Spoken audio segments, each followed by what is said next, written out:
നിങ്ങളുടെ ഇഷ്ട പരമ്പരകൾ എക്സ്ക്ലൂസീവായി സൺ നെക്സ്റ്റ് ആപ്പിലൂടെ തികച്ചും ഫ്രീ ആയി ഇപ്പോഴേ ആപ്പ് ഡൗൺലോഡ് ചെയ്യൂ. അനന്തമാഷ് ഇപ്പൊ പഴയ ആളൊന്നുമല്ല. ചത്തുപോയ ഭാര്യയുടെ സ്വത്തും പണമൊക്കെ കയ്യിൽ വന്നതിന്റെ അഹങ്കാരമാണ് അയാൾക്ക്. ആരെന്ത് ചെയ്താലും അനുപമയ്ക്ക് ആ വീട് വാങ്ങിച്ചു കൊടുക്കുന്നുള്ള തീരുമാനത്തിൽ തന്നെ ഹർഷ അയാള്.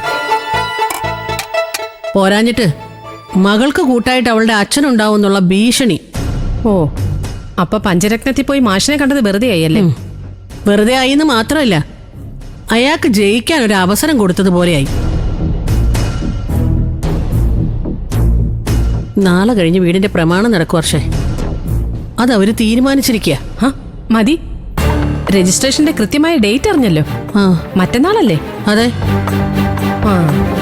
അപ്പൊ അത് മുടക്കാൻ നമ്മുടെ മുന്നിലുള്ളത് ഇനി മണിക്കൂറുകൾ മാത്രം. ഇന്നും നാളെയും. അതിനു മുമ്പ് എന്തെങ്കിലും ചെയ്യണം ഹർഷേ. എന്ത് കൈവിട്ട കളി കളിച്ചിട്ടായാലും ആ വീട് വാങ്ങുന്നതിൽ നിന്നും അനന്തമാഷിനെ പിന്തിരിപ്പിക്കണം. അത് പ്ലാൻ ചെയ്യാനാ ഇന്ദ്രനെ ഒഴിവാക്കി ഞാൻ നിന്റെ അടുത്തേക്ക് വന്നത്.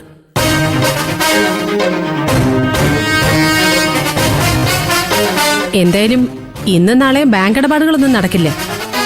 അതുകൊണ്ട് മറ്റന്നാൾ തന്നെയാവും അനന്തൻ മാഷ് രജിസ്ട്രേഷനുള്ള ക്യാഷ് എടുക്കുന്നത്.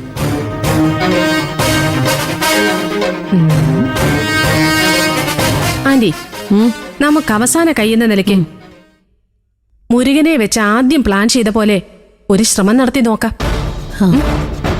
അതിന് അവനെ ഒന്ന് നേരിൽ കാണേണ്ടി വരും. മുരുകൻ എപ്പോ വിളിച്ചാലും വരും. പക്ഷെ എവിടെ വെച്ച് അവനോട് സംസാരിക്കാനാ? അതിവിടെ വെച്ചാവാം. മുരുകൻ ഒന്നുമില്ലെങ്കിലും ആന്റിയുടെ ബന്ധുവല്ലേ. എന്നാ പിന്നെ ഞാൻ അവനെ ഇപ്പൊ തന്നെ വിളിക്കട്ടെ. രവി ഇവിടെ ഇല്ലല്ലോ. ആന്റി, വിളിക്കാൻ വരട്ടെ. അതിനു മുമ്പ് മറ്റൊരു കാര്യം കൂടി നമ്മൾ പ്ലാൻ ചെയ്യണം. എന്ത് കാര്യം? നമ്മൾ പ്ലാൻ ചെയ്യാൻ പോകുന്ന ഓപ്പറേഷൻ നടക്കണമെങ്കിൽ മുരുകന് വഴികാട്ടിയായി നമ്മളും കൂടെ പോകേണ്ടി വരും.